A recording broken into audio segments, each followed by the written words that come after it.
4√h1 गुना h2। देखो जो लड़के जेई वगैरह का रेलवे में भरेगा, इसमें 3-4 क्वेश्चन और कर देंगे, पैदा अंतिम रेंज पहुंच जाए, इसमें बहुत भारी नहीं। अगला एक रिलेशन ध्यान रखना है। अगला पढ़े हो कि इसको रेंज कहते हो और इसको क्या कहते हैं, हाइट। आपको कहेगा रेंज बराबर हाइट है तो थीटा बराबर क्या हो, जितना रेंज है उतना ही हाइट है तो थीटा क्या हो। तो ये अच्छा प्रश्न है। tan इनवर्स 4 होता है। आपको दे देगा कि रेंज का मान हाइट का 4 गुना है तो थीटा क्या हो। बताओ रेंज का मान थीटा इसमें हाइट का 4 गुना है तो थीटा क्या होगा। तो सही आंसर 45 डिग्री, क्योंकि tan 45 का वैल्यू क्या होगा 1। फॉर्मूला में सब सेट करोगे तो आ जाएगा। तो ये सब जेई वगैरह में अच्छा एग्जाम में आपको इंटर लेवल का क्वेश्चन पूछेगा, वहां पे रहेगा। रेलवे वाले बच्चे निश्चिंत हो, उसको जितना पिछले दिन कर दिए हैं वही अपने आप में पर्याप्त सेक्शन। अब इसमें 1-2 क्वेश्चन आपको अच्छा प्रश्न पहले देख ले और तब चले। जल्दी से सोच के बताओ। रेलवे के लाइव क्वेश्चन चलो। बताओ उड़ान का समय होता है, रेलवे में आपको हल्का हल्का क्वेश्चन पूछेगा। उड़ान का समय होता है, गुनगुना रहे होगे 2u sin थीटा बटे जी, तो फार्मूला थोड़े रेलवे में पूछे। रेलवे में बात पूछता है कि समझा है कि नहीं। बोले उड़ान का समय होता है चॉइस ए अधिकतम ऊंचाई तक जाने में लगा समय, अधिकतम ऊंचाई तक जाने में लगा समय। चॉइस बी अधिकतम ऊंचाई से नीचे आने में लगा समय। चॉइस सी अधिकतम ऊंचाई तक जाने में और अधिकतम ऊंचाई से नीचे आने में कुल समय। बोलो उड़ान का समय किसको कहो। हम लोग देखे थे अधिकतम ऊंचाई पर टाइम ऑफ एसेंट, अधिकतम ऊंचाई से नीचे टाइम ऑफ डिसेंट, कुल समय को टाइम ऑफ फ्लाइट कहते हैं। और इसीलिए उड़ान के समय में सही आंसर कौन भागेगा, सी। तो देखिए रेलवे को बहुत फार्मूला से मतलब नहीं। हाँ ग्रुप डी दे रहा हो तो न्यूमेरिकल पूछ सकता, वो भी प्रोजेक्टाइल से न्यूमेरिकल नहीं पूछेगा, क्योंकि इसी माध्यम के फिजिक्स का किताब 9th में प्रोजेक्टाइल के बारे में पढ़ना है, लेकिन टाइम ऑफ फ्लाइट और रेंज और हाइट नहीं पढ़ना। व्यवहारिक बातें समझनी है, जो आपको पर्याप्त मैं कर दिया। रेंज से थोड़ा ऊपर भी आपका चले गए, ताकि कुछ अच्छे प्रश्न भी रहे तो आपसे बन जाए। और सभी लोग गंभीरता से ध्यान दें। आज का क्लास आज हम लोग थोड़ा देर तक करेंगे सर्कुलर मोशन, और सर्कुलर मोशन के बाद तब हम लोग चलेंगे ग्रेविटेशन। 2 स्टेप में आपका प्रश्न इसमें रहेगा। तो सबसे पहले हम लोग चले वृत्तीय गति, इंग्लिश में इसको कहते हैं सर्कुलर मोशन। वृत्तीय गति का अंग्रेजी नाम क्या है, सर्कुलर मोशन। सभी लोग हेडिंग देते हुए साथ साथ चलते जाएंगे, क्योंकि साइंस के क्लास में आपको पीडीएफ नहीं मिलेगा।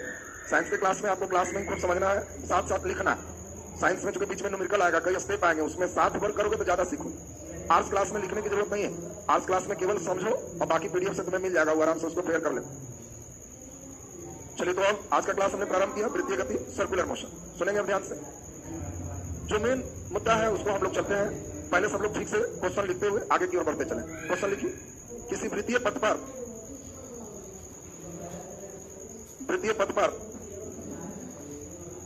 कोई वस्तु, वृत्तीय पथ पर कोई वस्तु, वृत्तीय पथ पर कोई वस्तु एक समान रूप से गतिशील है, एक समान रूप से गतिशील है, एक समान रूप से गतिशील है। तो त्वरण का मान, तो त्वरण का मान होगा, त्वरण का मान होगा चॉइस ए 0, बी 0 नहीं होगा, सी अनंत होगा, और डी ज्ञात करना संभव नहीं। डी में ज्ञात करना संभव नहीं। सर्कुलर में कुछ बातें हैं जो उसको खुद थोड़ा ध्यान से समझ लोगे तो बन जाएगा, इसमें थोड़ा सा समझना। देखो क्वेश्चन कितना अच्छा है। वृत्तीय गति में सर्कुलर पथ में ये चैप्टर क्यों पढ़ना, सब वृत्तीय पढ़ी है। साइकिल का चक्का, गाड़ी का चक्का सब वृत्तीय। मौत का कुआं देखोगे तो उसमें भी मोटरसाइकिल सर्कुलर मोशन ही चलाए, कुछ ना कुछ इसमें तो बात है। तुम मौत के कुआं में वृत्तीय गति चला रहा है, उसको तुम कहो कि हम अकेले 5000 इनाम देंगे, तुम गोल नहीं सीधा चला के दिखाओ। छत पर चढ़ा लो और छत पर सीधा चलो तो जरा 100 के स्पीड में एकदम पूरा ठाए ठाए आवाज करते हुए, तो चुपचाप वहीं नीचे गिर जाए। सर्कुलर मोशन में हम लोग सीखेंगे कुछ विशेषताएं आएगी जिसके कारण वो मूव कर पाता। दैनिक जीवन में कई उदाहरण देख रहे हो, दही महना है। आज तक कभी सुने हो कि महिला महने वाली लेकर ऐसे ऐसे दिन भर कर रही, जब धरेगी तो बैठ के सर्कुलर मार रही, कुछ तो विशेष धर के सर्कुलर शुरू। कपड़ा खींचना है, धर के सर्कुलर शुरू। कपड़ा सुखाना है, मार के सर्कुलर शुरू, वो भी वृत्तीय ही है। सब काम देख लो कितना दैनिक जीवन में सर्कुलर का यूज। और सभी सर्कुलर के जितने भी प्रैक्टिकल व्यू है सब तुम्हें आज सीखना। पहले मैं जान के कंसेप्चुअल व्यू को चल रहा हूँ, तब प्रैक्टिकल व्यू को चल। अब जरा पहले क्वेश्चन है, वृत्तीय पथ पर एक समान रूप से गतिशील एक वस्तु है।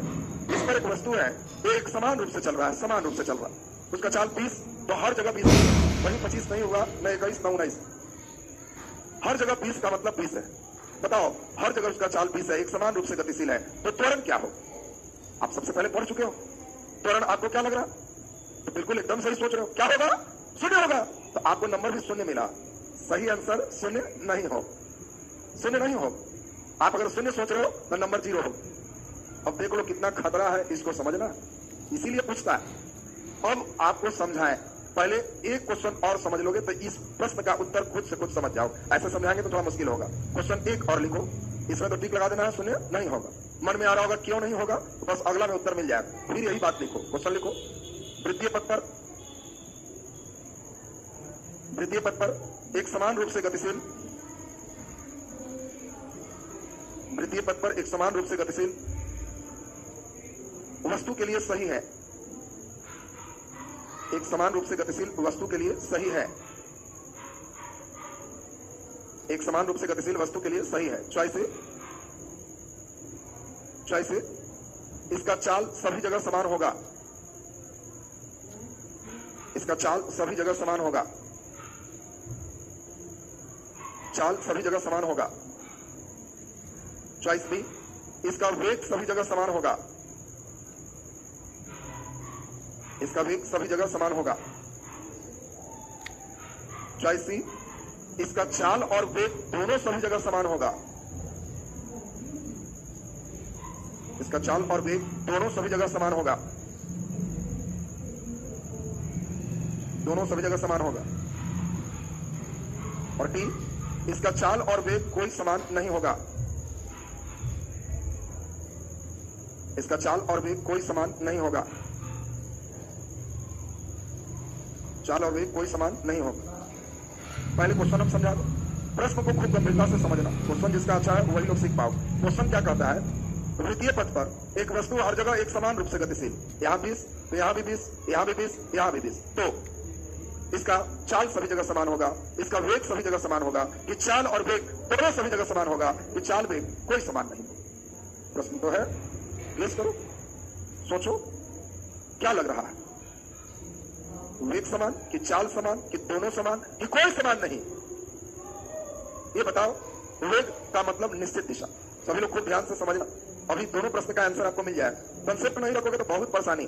सर्कुलर तो धर के सर्कुलर घोल्टा के रख देता, इसलिए पहले जान के हम कंसेप्ट लेवल चलो, कि पहले टफ लेवल ठीक हो जाएगा। अभी मूड में एकदम से बैठा है कि भारी चीज निकाल देंगे तो सब भारी का निकल जाए। दही माने में कौन बात? दही या मक्खन तो जब मूड नहीं भी है तो रगड़ लेंगे, इसमें दिक्कत नहीं। अब जरा बताओ, इसमें कई पॉइंट है, ए, बी, सी और डी। बताओ सभी पॉइंट पर वेग का मान क्या है? मान 20 है, सब पर 20 माने हैं तो 20। बताओ ए पॉइंट पर वेग ऐसा है VA, बी पॉइंट पर वेग ऐसा है VB। क्या VA और VB बराबर है या नहीं? जल्दी बोलो, यही सीखना है। नहीं बराबर है। कितना मूर्ख जैसा सोचते हो, बराबर है बोलते हो।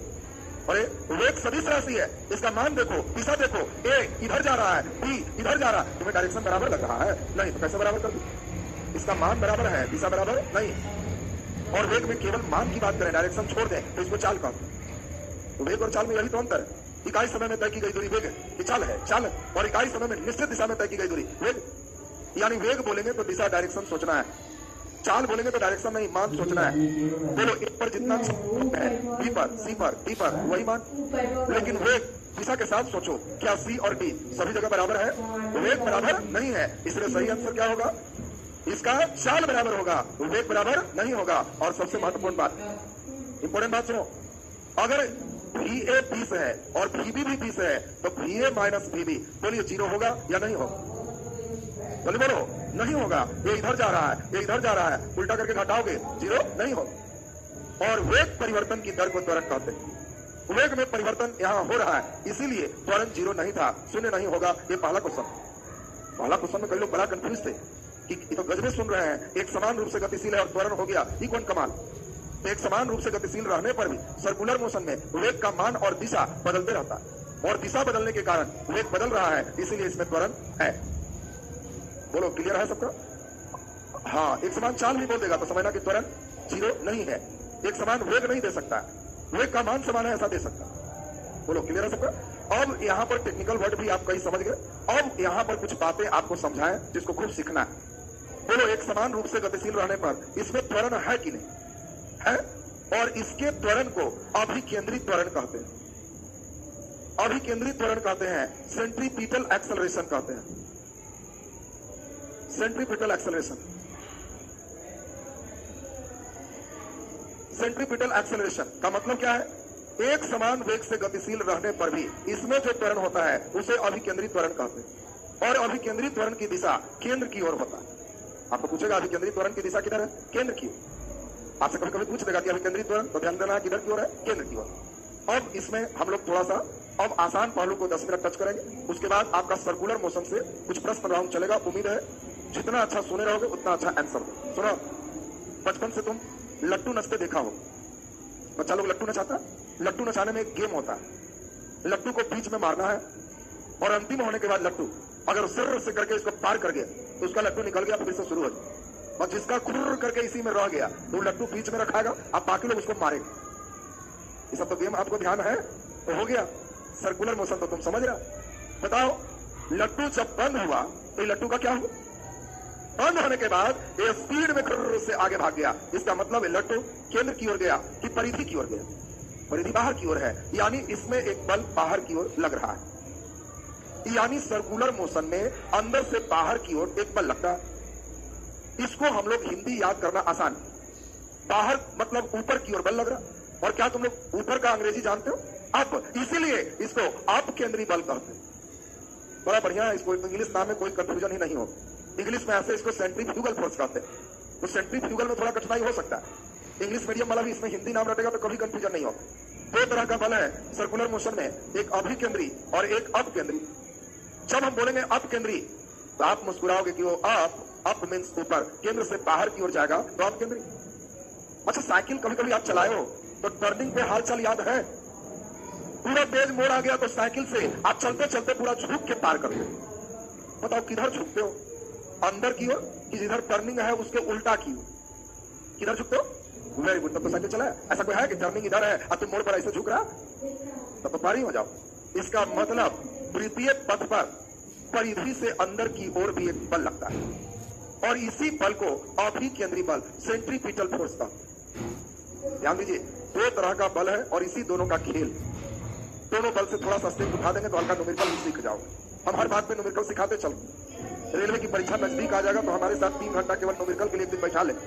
जिसको जिसको जो तनी मनी डर है सब डर भाग जाए। कुछ नहीं, न्यूमेरिकल वहां देख के खोज के बनाओगे कि और दिया है और दिया है, आ जाओ। इसमें न्यूमेरिकल में क्या रखा? 3 घंटा में 2 in 1 न्यूमेरिकल चलेगा। 1.5 घंटा फिजिक्स, 1.5 घंटा केमिस्ट्री, दोनों के न्यूमेरिकल से मुक्ति।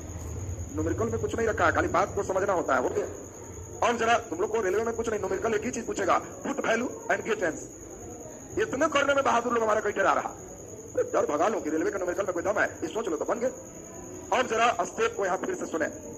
सर्कुलर मोशन में 2 तरह की बातें आ रही। एक बल ऐसा है जो केंद्र से परिधि की ओर जा रहा है, बाहर जा रहा है तो अपकेंद्री, और एक बल बाहर से अंदर आ रहा है तो अभिकेंद्री। बोलो, हम लोग एक काम करते हैं, एक बाल्टी लेते हैं और इस बाल्टी में पानी भरकर ऐसे रख ली, फिर इसी बाल्टी को ऐसे कंटिन्यू करो, इसी बाल्टी को ऐसे कंटिन्यू करो और इसी बाल्टी को यहां कंटिन्यू करो। बोलो, पानी भरकर इस बाल्टी को हमने ऐसे ऐसे घुमा दिया, बोलो भीगेंगे कि नहीं? नहीं भीगेंगे। बोलो, पृथ्वी इसके पानी को खींचेगा कि इधर आ जाओ। तो सर्कुलर मोशन कहता है कि जो मेरे लाइन पर चलेगा मैं उसको आशीर्वाद देता हूं, नीचे से ऊपर एकदम वैसे ही घूम जाओ, कुछ नहीं कोई पृथ्वी करेगा। और अपकेंद्री बल के कारण वो देखो आगे बढ़ गई। देखिए, यही अपकेंद्री। अपकेंद्री का मतलब नीचे से ऊपर की ओर फोर्स लगा दिया तो अपकेंद्री, और अपकेंद्री बल लग गया, रुक गए। यही होता है मौत के कुआं। उल्टा सोचो, एक बाल्टी पानी ले लो और ऐसे करके ऐसे ऐसे मारो। जहां डिजाइन दिखाओगे तुम्हें क्या लगता है, पानी गिरेगा कि नहीं गिरेगा? निश्चित गिरेगा। उसमें कोई उपाय नहीं है कि ऐसे करके ऐसे किए वैसे किए तो बच जाओगे, सब वहीं पर पूरा ऊपर से आ जाए। यही बात मोटरसाइकिल का होगा, सीधा चलेगा नीचे आ जाएगा, अगर सर्कुलर चलेगा अपकेंद्री बल से बच जाएगा। वॉशिंग मशीन तुम देखे हो, वॉशिंग मशीन का भी वही हाल। कपड़ा सुखाने वाला चेंबर देखे हो वॉशिंग मशीन में? कोई सुखाने वाला चेंबर में ऐसा नहीं रहता कि पकड़ के आई कि सूख जाओ। कई लोग सोचता है कि लगता है मशीन पकड़ के एकदम सजा देता हो, ऐसा कुछ नहीं। वॉशिंग मशीन का चेंबर देखोगे सुखाने वाला, इसमें छोटे छोटे कई गोल छिद्र हो। कई गोल छिद्र के बाद इसमें आपको जो भी कपड़ा सुखाना है सब भींगा हुआ कपड़ा इसमें डाल दीजिए, ऊपर से ढक्कन बंद कर दीजिए और इसको फिर पूरा लॉक करके आप मशीन स्टार्ट कर दीजिए। स्टार्ट करोगे तो ऐसा नहीं कि पकड़ के चापे उठेगा, कुछ नहीं करेगा, इसको सर्कुलर मोशन दे दे और जब गोल इसको कस के घुमाएगा तो केंद्र से परिधि की ओर एक बल लगेगा और इसके अंदर जितने भी पानी थे उस सब केंद्र से परिधि होते हुए सब छेद के सहारे बाहर निकल जाएगा। और जब बाहर निकल जाएगा तो बताओ, इसी पानी को पाइपलाइन से फिर बाहर निकाल ली और जब रुका तो लगा कि लगभग कपड़ा सूख गया। अब आपसे पूछेगा वॉशिंग मशीन में कौन सा बल लग रहा, अभिकेंद्री बल या अपकेंद्री बल? धीरे धीरे खूब बढ़िया से समझते चलो, एक एक उदाहरण सीखना है। अप माने बाहर, तुम्हें क्या लगता है बाहर से अंदर खींचा कि अंदर से बाहर किया? तो वेरी गुड, एकदम सही सीखा, अंदर से बाहर। और अगर अंदर से बाहर किया तो ये अभी की अप, इसी का नाम है अपकेंद्र। अब पूछेगा वॉशिंग मशीन का सिद्धांत है अपकेंद्र। चलो सोचते हैं, एक तसला लेते हैं, दही जमा के और शुरू कर देते हैं। बताओ ऐसे ऐसे रगड़ रहे हैं तो आप देखे होंगे कि दही उछल उछल के बाहर तक आ रहा है। बोलो ये अभी है कि अप है? यही तो अप है, उछल उछल के बाहर जाना, ये अपकेंद्री।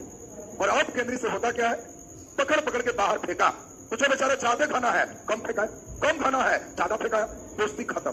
और थोड़े देर बाद इसमें एक पार्ट जो ज्यादा घना वो नीचे और कम घना ये बेचारा तैरने लगा। और व्यक्ति तो समझदार है, तैरने वाला को छाट छाट के कटोरा में रख लिया तो मक्खन तैयार है। क्वेश्चन आपका तैयार हो, दही से मक्खन अलग करने में कौन सा बल लगता है? अब तुम दूध से क्रीम निकालने वाला मशीन देखे हो, देखना कहीं कहीं जहां स्टेशन वगैरह पर दूध से क्रीम निकलता है सब जगह देखना यहाँ एक नचाने घुमाने वाला रहे और इसी में इतना पानी दूध इसमें डाल दीजिए और अंदर में एक गोल डिस्क है, इस डिस्क को बस घुमाइए, घुमाओगे तो ये गोल घूमेगा और गोल घूमेगा तो इसके ऊपर से दूध डालिए। बताओ दूध डालोगे तो पकड़ पकड़ के बाहर फेंकेगा अपकेंद्री बल। जो ज्यादा घना है वो कम दूर पर गिरे, कम घना है ज्यादा दूर पर गिरेगा। और दो डब्बा लगा देंगे, इसमें क्रीम अलग और दूध अलग। अब आपसे पूछेगा दूध से क्रीम अलग करते हैं किस बल के कारण? अपकेंद्री बल। बोलो कुछ नहीं समझ रहा है तो पत्थर ले लो, पत्थर को रस्सी में बांध और बांधने के बाद ऐसे ऐसे घुमाओ, घुमाते घुमाते घुमाते घुमाते छोड़ दो। छोड़ दोगे तो तुम्हारा माथा फोड़ेगा कि दूसरे का, यही अपकेंद्री है। तुम एक छोटा पत्थर ले लो, बांध के ऐसे ऐसे करते करते छोड़ दो, छोड़ दोगे तो उधर चला जाएगा। कौन मारा? गाना प्रैक्टिकल हो रहा था, केंद्र की ओर आता है, ये केंद्र से दूर जाता है। तो अब चेक कर लिए, सर्कुलर मोशन में अंदर से बाहर जाने वाला गुण होता है वो अपकेंद्री बल। अब दूसरी बात सुनो, पत्थर को घुमाने के लिए जितना बल चाहिए अगर उतना ताकत नहीं दोगे तो तुम्हारा माथा फोड़ेगा कि हमको अपकेंद्री क्यों नहीं दे रहा।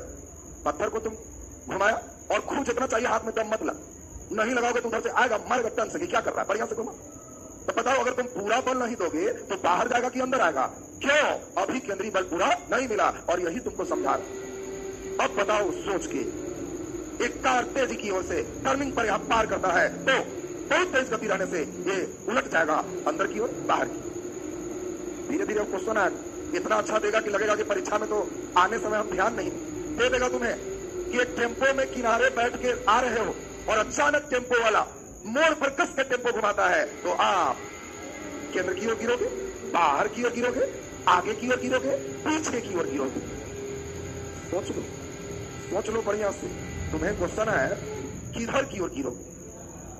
अरे किस तरफ से बैठने से क्या है, वो बैठना है किस तरफ, दाएं बाएं उससे भी चेंज होगा। अरे सब तो बेजोड़ इंजीनियर लोग बैठा है, बाएं बैठेगा तो बाएं वोल्टेगा और दाएं बैठेगा तो दाएं वोल्ट, इसीलिए वो बाएं बैठता है कि उधर ही वोल्टे।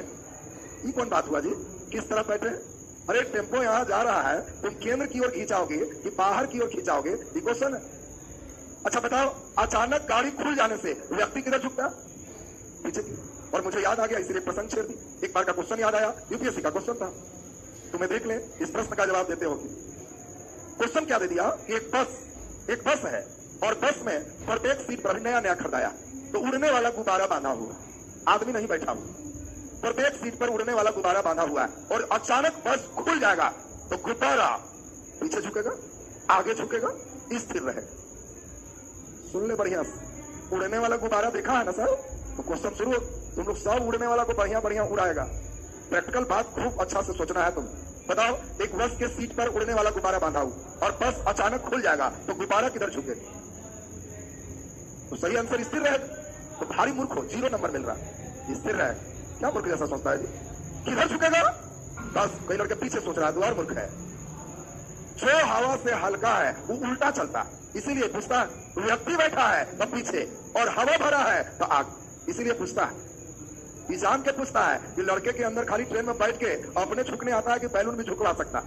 अभी सब पूछ लेगा तो लगेगा मेला एक बार गए थे तो बउआ लिए तो थे लेकिन खुलते समय ध्यान नहीं दिए। अब से देखेंगे किधर झुक रहा है।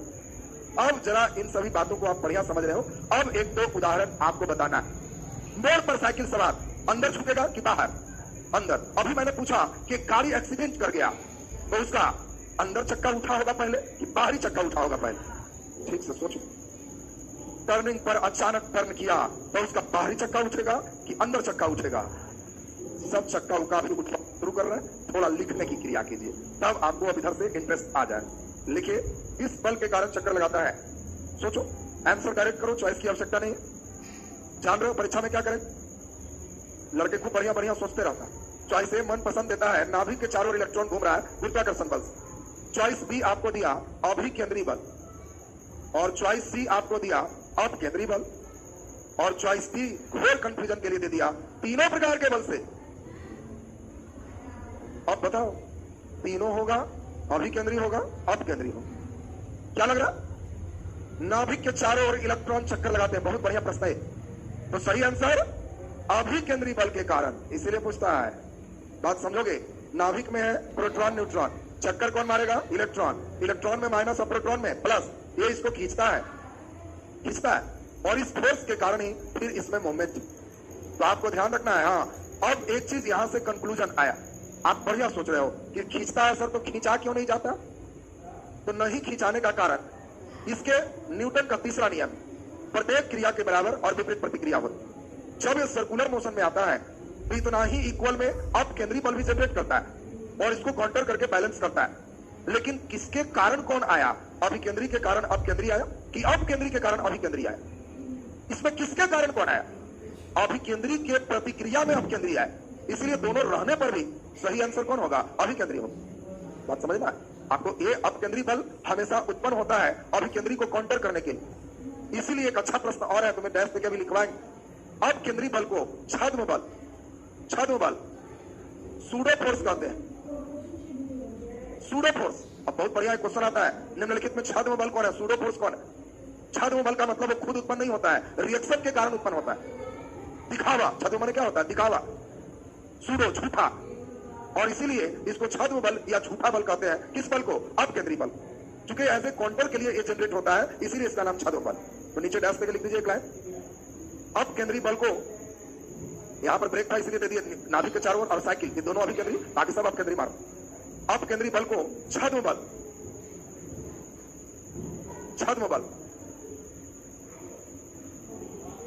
सूडो फोर्स कहते हैं।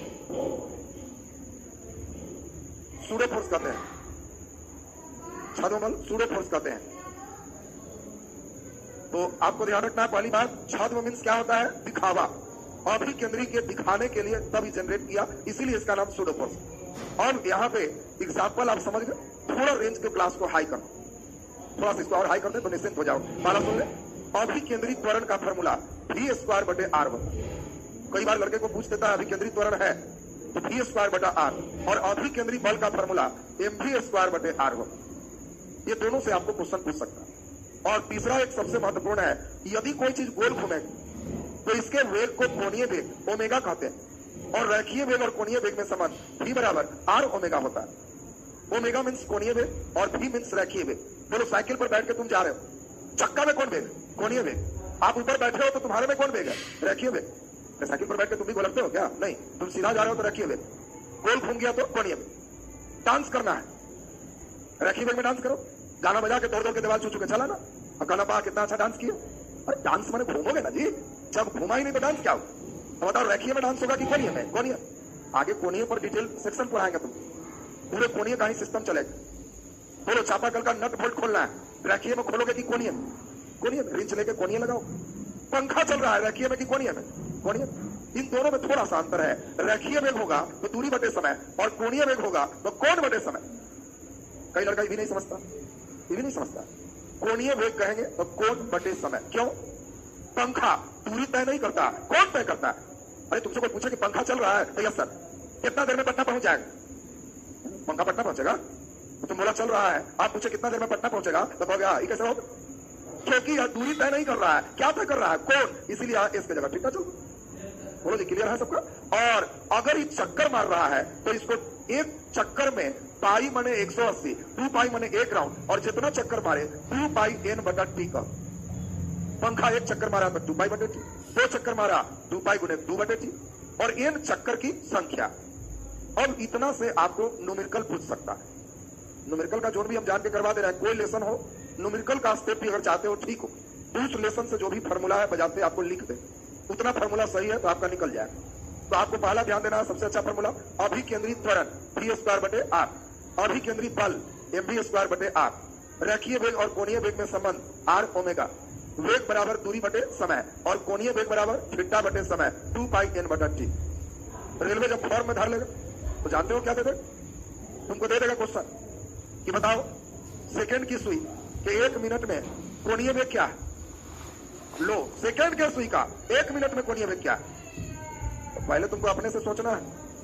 अभी चलेंगे हम फार्मूला सब चलेंगे तो घंटे की सुई का अलग निकलेगा, मिनट की सुई का अलग निकलेगा, और सब का कोणीय वेग निकालने के लिए पूछ सकता है। ये सब कंपटीशन का एक बेहतर ढंग का क्वेश्चन माना जाता है। तो पहले थोड़ा सा स्टेपिंग में आप इसको वर्क कर लीजिए। नीचे लिख दो डैश देके, अभिकेंद्रित त्वरण सेंट्रीपिटल एक्सेलरेशन, अभिकेंद्रित त्वरण, अभिकेंद्रित त्वरण a बराबर v²/r, v²/r। नीचे लिख दीजिए अभिकेंद्रित बल, इसमें स्टार लगा देना, फार्मूला ही डायरेक्ट पूछ ले। अभिकेंद्रित बल F बराबर mv²/r, F बराबर mv²/r। नीचे लिख दीजिए रेखीय वेग और कोणीय वेग में संबंध, रेखीय वेग और कोणीय वेग में संबंध v बराबर r ओमेगा, रेखीय वेग और कोणीय वेग में संबंध v बराबर r ओमेगा। नीचे रेखीय वेग v बराबर, रेखीय वेग v बराबर s/t, s/t। नीचे कोणीय वेग ओमेगा बराबर, कमजोर बच्चे हमारे ध्यान देंगे, W को टेढ़ा करेंगे और इसको ओमेगा पढ़ते हैं। कभी भी W टेढ़ा है तो आप ध्यान दोगे कि ओमेगा है। कोणीय वेग ओमेगा बराबर θ/t, और चक्कर मारेगा तो 2πn/t, चक्कर मारेगा तो 2πn/t। आज सिर्फ एक न्यूमेरिकल देखेंगे, अगले दिन एक दो और न्यूमेरिकल देखेंगे, और उसके बाद आपका सर्कुलर। मैं सोचा था कम ही पढ़ाऊंगा, आज ग्रेविटेशन चले, फिर शुरू हो गया तो मूड हो गया कि नहीं डिटेल ही कर दे, छोड़ना क्या, अभी समय है। समय रहने पर एक बार पूरे पर्याप्त जितना देखो उतना ही अच्छा है।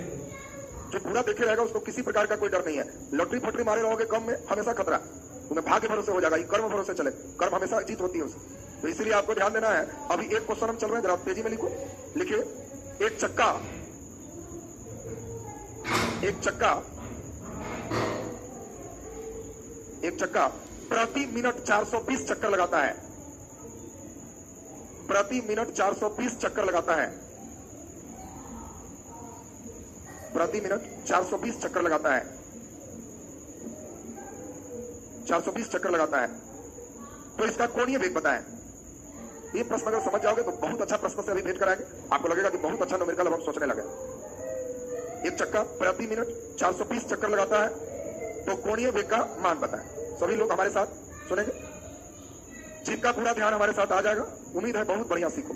सुनो ध्यान से, एक चक्का प्रति मिनट, बोलो एक मिनट, एक मिनट में बोलो टाइम बराबर प्रति मिनट, एक मिनट में 60 सेकंड। जब मिनट में देगा सेकंड में बदल, 420 चक्कर लगाता है, n बराबर 420। कोणीय वेग ओमेगा क्या हो, क्या नहीं समझा सकते? कमजोर बच्चे एक बार फिर से ध्यान, कुछ नहीं करना, सेंटेंस पढ़ के डाटा बनाना। एक चक्का, चक्का छोड़, प्रति मिनट बताना कि टाइम बराबर 1 मिनट, तो बोलो 1 मिनट में 60 सेकंड हो। 420 चक्कर लगाता है, कहना नंबर ऑफ राउंड को n कहते हैं, 420। बोलो ओमेगा क्या होगा, ओमेगा का फॉर्मूला बोली, वेरी गुड, 2πn/t। 2 गुने पाई का मान 22/7, पाई रेडियन में 180 होता है, सीधा 22/7। n का मान बोलो 420, और नीचे टाइम का मान 60, 0 से 0, 6 से 7 बार, 7 से 7, 44 रेडियन प्रति सेकंड। आंसर 44 रेडियन प्रति सेकंड।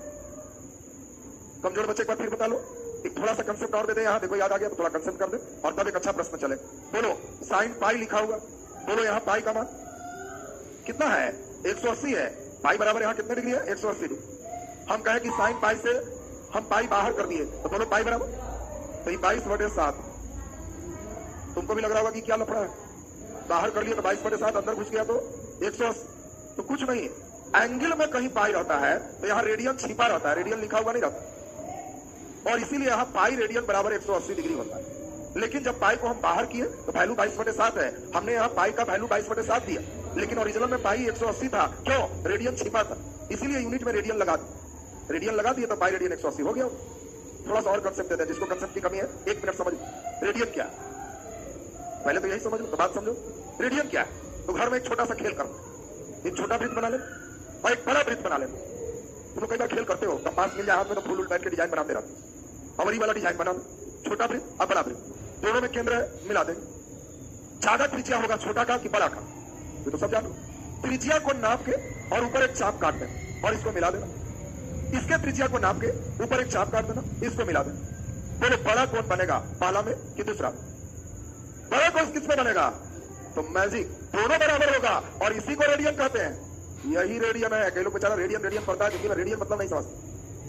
अब तुमसे कहें रेडियन कहते किसको है, यही जनरल कंपटीशन में क्वेश्चन आ जाएगा। मैथ का एक अच्छा क्वेश्चन है कि वृत्त में त्रिज्या के बराबर चाप काटकर केंद्र से बड़ा कौन, पूरक कौन होता है? सब पूरक कौन होता है? कोटि पूरक कौन होता है? रेडियन होता है। जो लड़का पढ़े हुए मुस्कुराता है कि क्या बोला वृत्त में, तो समझ रहे त्रिज्या के बराबर तो खेल हम किए हैं, वही तो रेडियन। अब कई मूर्ख कोटि पूरक का सम पूरक का न्यून कोण में लगा रहता है। अब बताओ कितना डिग्री होगा, कितना डिग्री होगा?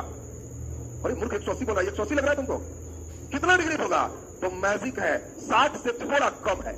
इसमें घर में चांद फिराओगे तो 60 से थोड़ा कम है, इसीलिए इसको रेडियन नाम दिया गया। और इसमें 22/7 का मतलब 3.14 गुना किए तो मैजिक 180 हो, इसीलिए कहा गया पाई रेडियन बराबर 180। अरे 60 से थोड़ा कम, आई 3 से थोड़ा ज्यादा, तक कम वाले ज्यादा वाले में कंप्रोमाइज करके खत्म कर, तो 60 की 180 होगी। इसमें क्या चक्कर है? कई लड़का बैठ के गुना सोच रहा है, इतना गुना क्या सोच रहा है? हम बोले 60 से कम, आई 3 से थोड़ा ज्यादा, ज्यादा कम को कंप्रोमाइज कर दो तो 180 होगी। अब आप समझ गए होंगे पाई रेडियन में 180 क्यों होता है। यहाँ हमने 22/7 क्यों बैठा है। कोई लड़के के मन में प्रश्न आते रहता कि अभी हम लोग को बताया सर कि मारा ऐसे चक्कर 2 पाई हो गया, तो फिर 22/7 क्यों? वेरी गुड, इसमें रेडियन छिपा हुआ है जो यहाँ निकाल। अब एक क्वेश्चन दे रहे हैं, अगर इसको बना लिया तो समझेंगे कि एकदम फिट हो गया। लिखो, घड़ी के सेकंड वाले सुई का कोणीय वेग क्या होता है? घड़ी के सेकंड वाले सुई का कोणीय वेग क्या होता है? एक कंपटीशन का बेहतर प्रश्न है और अच्छी बात है कि रेलवे के ग्रुप डी में पूछा, इसीलिए हम उधर चल दिए। रेलवे ग्रुप डी का क्वेश्चन है, कंप्लीट साइंस बैकग्राउंड के बच्चे इसको अच्छा सोच पाए। फिर से मिला लो प्रश्न, घड़ी के सेकंड वाले सुई का कोणीय वेग क्या होगा? चॉइस दिया रहेगा, तुम सेकंड वाला का बनाओ, मिनट वाला का फिर पूछे। एक हम सेकंड वाला समझा देते हैं, सुनो पहले। क्या आप घड़ी में सेकंड की सुई देखे हो? चलो सेकंड की सुई तो सब देख रहे हो, बोलो एक चक्कर लगाने में टाइम कितना लगता है? सेकंड वाले सुई को एक चक्कर लगाने में टाइम कितना लगता है? तो 1 मिनट लगता है। 1 मिनट में 60 सेकंड हो। ये बात समझा के, अरे सेकंड वाले सुई को एक चक्कर पूरा करने में कितना देर लगता है? 1 मिनट। 1 मिनट का मतलब बोलो 60 सेकंड। ओमेगा क्या होगा? 2πn/t। 2πn का मान 1, t का मान 60, 2 से 30, π/30 रेडियन पर सेकंड। जो चॉइस में होगा टिक मारो। अगला क्वेश्चन को यही दे दिया तो लड़के को लगता है कुछ डाटा कम दिया, केवल ऐसी कैसे बनाएंगे? छोटका घड़ी है कि बड़का घड़ी है, कैसा घड़ी है, ऐसी कैसे निकाल दे? अरे छोटका रहे बड़का रहे सबका यही कोणीय वेग देगा तो सेकंड चले। बोलो क्लियर है सबका? एक और निकाल दो तो समझेंगे कि बुद्धि तेज हो गया। जल्दी बना दो। मिनट वाले सुई का घड़ी में कोणीय वेग बताएं, बनेगा तुमसे? सोचो पहले, कल्पना करो। मिनट वाले सुई एक चक्कर उसको लगवाओ, जहां सब लगाने आ गया तो सीख जाएगा। मिनट वाले सुई का घड़ी में कोणीय वेग बताएं। मिनट वाले सुई का घड़ी में कोणीय वेग बताएं।